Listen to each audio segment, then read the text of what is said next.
یہ ویڈیو اس شخص کے لیے بنائی جا رہی ہے جو مرتد اور خبیث شخص ہے، جو تمام انسانوں کے دلوں میں نفرت کی آگ پھیلا رہا ہے۔ دوستو، اس سے پہلے والی ویڈیو میں ہم نے جانا کہ کس طرح سے ہمارے آقا حضور پاک صلی اللہ علیہ وسلم نے بنی قریظہ کی ہدایت کے لیے حضرت علی رضی اللہ تعالیٰ عنہ کے ہاتھ میں جھنڈا دے کر بنو قریظہ کی قبیلے کی اور روانہ کیا، اور پھر بعد میں ہمارے آقا اور اصحاب رسول صلی اللہ علیہ وسلم تمام لوگ عشاء کی نماز کے بعد فوراً وہاں پر یعنی کہ بنی قریظہ کی قلعے کی اور روانہ ہوئے اور وہاں پر پہنچ گئے۔ اب ہم جانیں گے کہ عشاء کی نماز کے بعد جب ہمارے آقا حضور پاک صلی اللہ علیہ وسلم نے قلعے کو گھیرنے کا حکم دیا تو پھر کیا ہوا۔ یہ اس سیریز کا دوسرا بھاگ ہے۔ اگر آپ نے پہلا پارٹ نہیں دیکھا تو آپ کو اس ویڈیو کا لنک نیچے کمنٹ باکس میں مل جائے گا، آپ اس سیریز کے پہلے پارٹ کو ضرور دیکھیں۔ مجاہد قلعے کی چاروں طرف پھیل گئے اور رات ہی کو انہوں نے مورچے قیام کر دیے۔ صبح کے وقت تمام لوگوں نے نماز ادا کی اور نماز سے فارغ ہو کر مورچے سنبھال لیے۔ یہودیوں نے پہلے شنگواری شروع کر دی۔ یہاں پر یہ بات یاد رہے کہ یہودیوں نے پہلے سنگ باری شروع کی، نہ کہ مسلمانوں نے۔ تمام مسلمانوں نے ڈھالیں سامنے کر دی تاکہ اس سے ان کا بچاؤ ہو سکے اور قلعے کی طرف پیش قدمی کرنے لگے، یعنی کہ قلعے کی طرف بڑھنے لگے۔ چونکہ یہودی تیزی سے پتھر پھینک رہے تھے، اس لیے زیادہ تعداد پتھروں کی ڈھالوں سے بچ کر مسلمانوں کے پیروں اور ٹخنوں میں لگ گئی اور کافی صحابی رسول صلی اللہ علیہ وسلم زخمی ہوئے۔ پتھر نوکدار تھے، اس لیے صحابہ کو وہ زخمی کر رہے تھے اور کچھ لوگ گھائل ہو چکے تھے، پھر بھی قلعے کی طرف پیش قدمی کرنے لگے۔ جب یہودیوں نے دیکھا کہ مسلمان تیروں کے نشان پر آ گئے ہیں تو انہوں نے تیروں کی بارش شروع کر دی اور اتنے زیادہ تیر برسائے کہ مسلمان کی پیش قدمی رک گئی۔ یہاں پر ابھی تک مسلمانوں نے کوئی بھی حملہ نہیں کیا۔ آپ تاریخی کتاب پڑھ لیجئے یا پھر حدیث مبارکہ پڑھیے، آپ کو یہی بات ملے گی۔ اور جب تک تیر کے نشان پر نہ پہنچے تب بھی یہودیوں کی طرف سے حملے ہوتے رہے، کبھی نوکدار پتھر تو کبھی تیروں کی بارش ہوتی رہی، اور اس میں تمام صحابی رسول بھی زخمی ہوئے۔ مسلمان تیروں کا جواب بھی دے رہے تھے، وہ بھی کسیل پر تیر پھینکنے لگے۔ اب یہاں پر مسلمانوں نے بھی تیر پھینکنا شروع کر دیا۔ صبح سے شام تک اسی طرح لڑائی کا سلسلہ چلتا رہا۔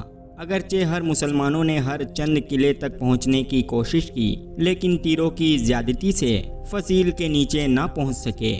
حضرت علی رضی اللہ تعالیٰ عنہ اتر کی طرف سے اسی طرح لڑائی کی گھاٹ میں لگے ہوئے تھے۔ آپ اس حد تک جوش میں بھرے ہوئے تھے کہ آپ نے نہ ہی تیر اندازی کا خیال کیا اور نہ سنگواری کا۔ آپ رضی اللہ تعالیٰ عنہ اسی طرح سے آگے بڑھتے رہے۔ حضور پاک صلی اللہ علیہ وسلم اور آپ کے ساتھی نوکدار پتھروں اور پردار تیروں کو ڈھالوں پر روکتے ہوئے قدم قدم آگے بڑھتے رہے۔ آپ صلی اللہ علیہ وسلم نے پکا ارادہ کر لیا تھا کہ قلعے کے نیچے پہنچ کر ہی دم لے گے۔ یہودی آپ کے ارادے کو بھانپ چکے تھے، اس لیے انہوں نے اتنی زور زور سے حملے کرنے شروع کر دیے۔ انہوں نے یعنی یہودیوں نے اس طرف سپاہیوں کی تعداد زیادہ بڑھا دی۔ شیر خدا تیروں کو ڈھال پر روکتے ہوئے اور ایک ہاتھ میں جھنڈا اٹھائے ہوئے برابر آگے بڑھتے رہے۔ اپنے سردار کو بڑھتے ہوئے دیکھ کر یہ کیسے ممکن تھا کہ دوسرے مسلمان پیچھے رہ جاتے۔ وہ لوگ بھی تیروں کو روکتے ہوئے اور گھائل ہوتے ہوئے قدم و قدم آگے بڑھتے رہے، اور زخمی ہونے کے باوجود بھی حضرت علی رضی اللہ تعالیٰ عنہ کے پیچھے چلتے رہے۔ لڑائی صبح میں پورے جوش کے ساتھ شروع ہوئی تھی اور سارے دن اسی جوش اور شان سے ہوتی رہی۔ حضرت علی رضی اللہ تعالیٰ عنہ چاہتے تھے کہ کسی طرح قلعے کے قریب پہنچ جائے، اور یہودی یہ فیصلہ کر چکے تھے کہ کسی بھی مسلمان کو قلعے کی فصیل تک نہ پہنچنے دے۔ یہاں سورج ڈوبنے کے قریب ہی تھا، اس لیے حضرت علی رضی اللہ تعالیٰ عنہ نے اللہ اکبر کا نعرہ لگا کر بڑی تیزی سے بڑھنا شروع کر دیا، یہاں تک کہ وہ فصیل کے قریب پہنچ چکے تھے۔ سورج ڈوب چکا تھا، اس لیے لڑائی بند کرنے کا اعلان کر دیا گیا، اور یہ بھی کہہ دیا گیا کہ مسلمان وہیں پہنچ جائے جہاں پچھلی رات گزاری تھی۔ حضور پاک صلی اللہ علیہ وسلم کا یہ پیغام حضرت علی رضی اللہ تعالیٰ عنہ تک بھی پہنچ چکا تھا، اگرچہ کہ آپ چاہتے تھے کہ رات ہی فصیل توڑ کر قلعے کے اندر پہنچ جائے۔ ساتھ ہی یہودیوں کو بھی یہ اندیشہ تھا کہ مسلمان دیوار توڑ کر اندر گھس آئیں گے۔ وہ بڑے ہی خوف و ہراس کے ساتھ مسلمانوں کا بڑھتا قدم دیکھ رہے تھے، پر جب حضور پاک صلی اللہ علیہ وسلم کا فرمان واپسی کے بارے میں حضرت علی تک پہنچا تو وہ نافرمانی کے خوف سے فصیل کے نیچے کھڑے ہو گئے اور اسے توڑ کر قلعے کے اندر داخل ہونے کی ضرورت نہ کر سکے اور فوراً واپس لوٹ گئے۔ وہ لوگ یعنی کہ یہودی مولا علی رضی اللہ تعالیٰ عنہ کو واپس دیکھ کر نہایت خوش ہوئے۔ اسلامی فوج لڑائی کے مورچے سے ہٹ کر اپنی اپنی قیام گاہوں تک پہنچ چکے تھے۔ صبح پھر پچھلے دن کی طرح لڑائی کے میدان میں نکلے۔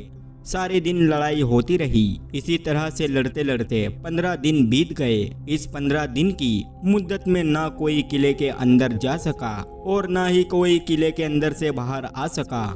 اگرچہ یہودیوں کے پاس رسد کا سامان زیادہ تھا، لڑائی کے سامان کی کمی ہونے کی وجہ سے ان کے حوصلے پست کرنا شروع کر دیے۔ انہوں نے کئی کارخانے تیروں کے تیار کرنے کے لیے قیام کر لیے تھے جو دن و رات تیر بنانے میں لگے رہتے تھے، لیکن لکڑی کی کمی سے تیروں کے بننے میں بھی کمی آتی رہی۔ یہ کیفیت دیکھ کر کعب بن اسد نے، جو یہودیوں کا سب سے بڑا سردار تھا، ایک مجلس سے شورا بلائی۔ تمام یہودی سرداروں کو بلایا۔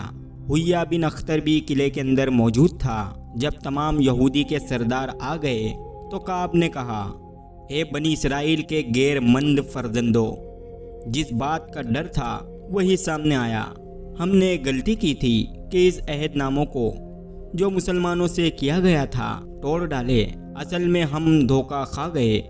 اس نے آگے کہا، جس جوش اور جرأت سے مسلمان لڑ رہے ہیں، اس سے ظاہر ہوتا ہے کہ ہم ان کا زیادہ دیر تک مقابلہ نہیں کر سکتے۔ ہم نے خود ہی اپنے پاؤں پر کلاڑی مار دی ہے۔ ہم نے عہد نامہ توڑنے میں اپنا فائدہ سمجھا تھا، لیکن قریش کی بزدلی نے امید کے خلاف ہی کر دیا۔ آپ اچھی طرح جانتے ہیں کہ مسلمان نے بنی کینوا اور بنو نذیر کے قبیلوں کو دیش سے نکال دیا۔ ہم سے غلطی ہوئی کہ ہم نے اس وقت اپنے بھائیوں کی طرح مدد نہ کی اور خاموش بیٹھے رہے۔ اس نے آگے کہا، کیونکہ ہر مسلمان کی آنکھوں میں کانٹا بن کر خٹک رہے ہیں، اس لیے وہ ہم کو بھی دیش سے نکال دینا چاہتے ہیں۔ لیکن اگر ہم ہمت سے کام لیتے ہیں اور صلح کی طرف نہ جھکے تو مسلمان گھیراؤ سے تنگ آ کر خود ہی بھاگ جائیں گے۔ اس لیے میرے خیال میں ہمیں نہ مدد لینی چاہیے اور نہ ہی صلح کی طرف جھکنا چاہیے۔ مگر مسلمان صلح ہی کیوں کریں گے؟ حیہ نے کہا، مسلمانوں کی یہ خوبی بڑی زبردست ہے۔ سالبہ نے کہا کہ جب ان سے رحم کی درخواست کی جائے تو وہ فوراً قبول کر لیتے ہیں۔ اس نے آگے کہا، میں اس بات کا ذمہ لیتا ہوں کہ مسلمانوں سے اچھی شرطوں پر صلح کر لوں گا، لیکن ہم کو ہرگز صلح نہ کرنی چاہیے۔ کہ ایک اور یہودی نے کہا، کیا آپ لوگ اب یہ چاہتے ہیں کہ مسلمانوں سے صلح کر لی جائے؟ بن اسد نے لوگوں سے پوچھا۔ ہر طرف سے آوازیں آئی، ہرگز نہیں، ہرگز نہیں، ہرگز نہیں۔ حضور پاک صلی اللہ علیہ وسلم نے اس شرط کو قبول کیا۔ بنی قریظہ نے فوراً قلعے کے دروازے کھول دیے اور ان میں کا ہر آدمی اپنے بال بچوں کے ساتھ باہر نکلا۔ ہر آدمی یہ جانتا تھا کہ مسلمان سچ بولتے ہیں اور اپنے وعدے پورے کرتے ہیں، بد عہدی اور غداری کبھی نہیں کرتے۔ حضور صلی اللہ علیہ وسلم نے انہیں حراست میں لے جانے کا حکم دیا۔